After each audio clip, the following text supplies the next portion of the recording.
జాతీయ నాయకులు రాహుల్ గాంధీ నిర్ణయం మేరకు రేవంత్ రెడ్డి గారు ప్రభుత్వము బీసీ కులగణన చేపట్టి అద్భుత విజయాన్ని సాధించింది.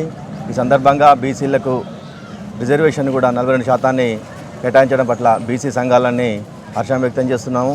అదేవిధంగా ఎస్సీ ఎప్పటి నుంచో పోరాటాలు చేస్తూ వస్తున్న మాదిగ రిజర్వేషన్ కూడా రేవంత్ రెడ్డి గారు ముందడుగు వేసి తగిన సమయంలో కూడా నిర్ణయం తీసుకొని పార్లమెంటుకి పంపడం జరుగుతుంది. పార్లమెంట్లో కూడా జాతీయ స్థాయిలో కూడా బీసీ నేతలు ఎస్సీ నేతలందరూ కూడా ఒత్తిడి తీసుకొచ్చి జాతీయ నాయకులు అందరూ కూడా ఒత్తిడి తీసుకొచ్చి ప్రస్తుత కేంద్ర ప్రభుత్వంపై బలంగా మనందరం ఒక ఏకతాటిపై వినిపించి దీన్ని సాధించుకోవాల్సిన అవసరం ఉంది. పార్లమెంట్లో ఆమోదింపజేసే విధంగా బీసీ మరియు ఎస్సీ నాయకులు కూడా జాతీయ నాయకులు చేస్తారని ఈ సందర్భంగా మేము వాళ్ళందరినీ కూడా కోరుతున్నాము.